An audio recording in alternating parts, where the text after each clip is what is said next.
o governo geral e a centralização do poder no Brasil colonial. Hoje, no Café e História, vamos voltar ao século XVI, ao momento em que Portugal decidiu reorganizar completamente o controle sobre suas terras no além-mar. O sistema de capitanias hereditárias havia fracassado, e o rei Dom João III precisava garantir que o Brasil não se tornasse uma presa fácil para franceses e outros invasores.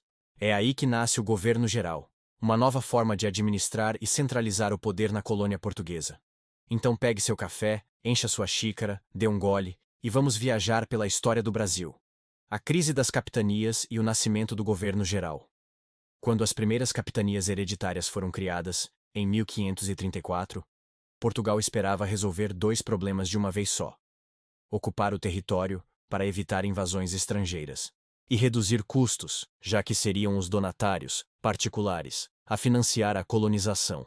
Mas o resultado foi decepcionante. Das 15 capitanias, apenas duas prosperaram de fato: Pernambuco, com Duarte Coelho, e São Vicente, no litoral paulista. As demais foram assoladas por doenças, ataques indígenas, falta de recursos e até disputas internas. O rei Dom João III percebeu que o Brasil precisava de uma mão mais firme, de uma presença direta da coroa. Assim, em 1548, ele promulgou o regimento de Tomé de Souza, criando o cargo de governador-geral do Brasil. Pela primeira vez, a colônia passaria a ter uma autoridade central, representando o rei português em solo americano. Essa autoridade não substituía as capitanias, mas as coordenava e fiscalizava, subordinando os donatários ao novo governo. Para que essa administração funcionasse, foram criados também cargos de apoio.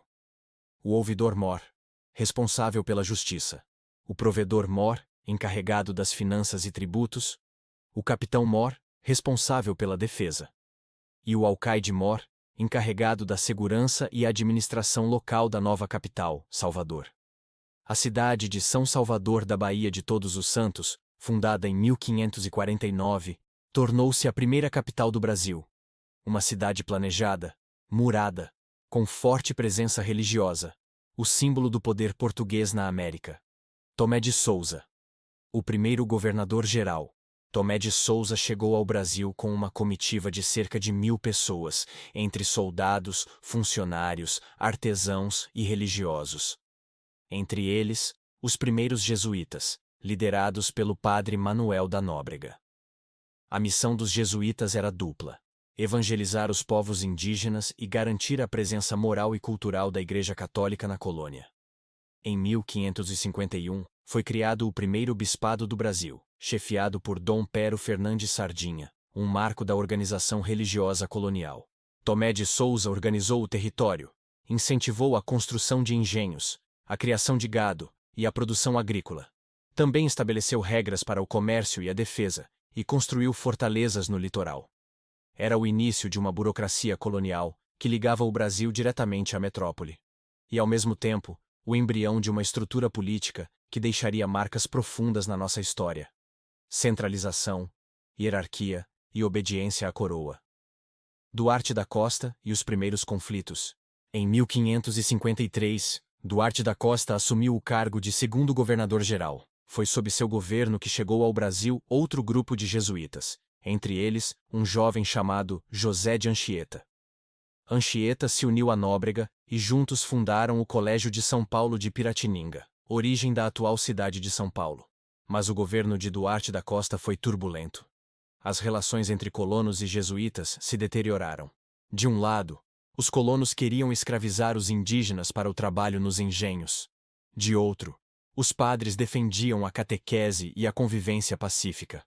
Além disso, algumas capitanias, como Porto Seguro, Ilhéus e Espírito Santo, recusavam-se a obedecer ao governador-geral. A autoridade central era recente, e os homens bons das câmaras municipais queriam manter seus privilégios. Em meio a esse cenário, um novo inimigo apareceu: os franceses. Em 1555, eles invadiram a Baía de Guanabara e fundaram a França Antártica, uma colônia protestante no coração do território português. O domínio da coroa sobre o Brasil estava em risco. Mendes Sá e a consolidação do governo geral. Em 1558, assumiu o cargo o terceiro governador-geral, Mendes Sá. um dos mais importantes da história colonial. Durante seus 14 anos de governo, ele enfrentou e venceu o maior desafio de sua época, a expulsão dos franceses do Rio de Janeiro. Com a ajuda de seu sobrinho Estácio de Sá e aliados indígenas, como os Temiminós, liderados pelo cacique Araribóia, os portugueses conseguiram derrotar os invasores em 1567. A vitória marcou o nascimento da cidade de São Sebastião do Rio de Janeiro, fundada em 1565. O governo de Mendes Sá também foi responsável por consolidar a presença portuguesa.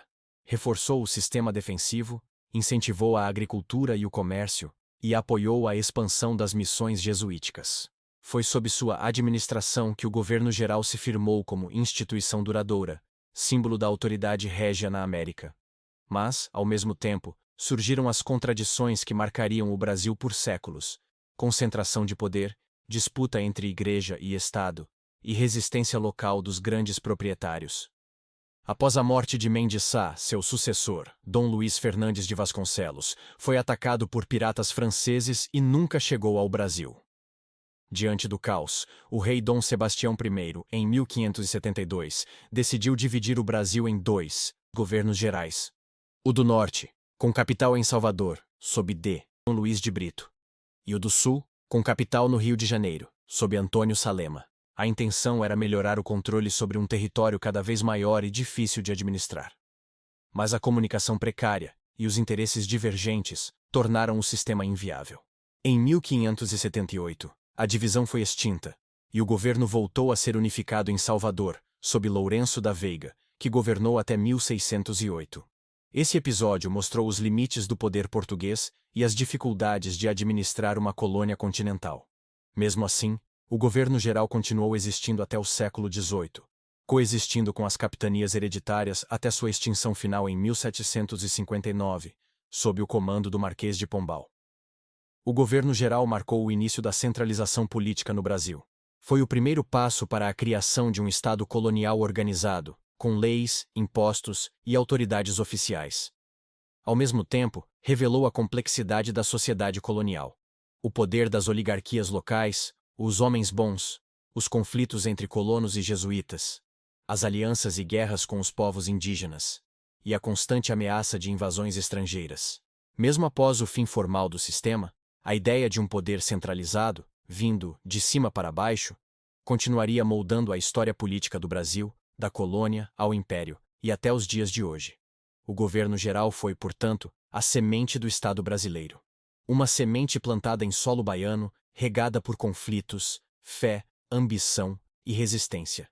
Então, pegou seu café, tomou um gole e viajou comigo por essa parte fascinante da nossa história? Se gostou, curta o vídeo, compartilhe e se inscreva aqui no Café e História. Até o próximo episódio. E não esqueça, cada xícara de café guarda um sabor do passado.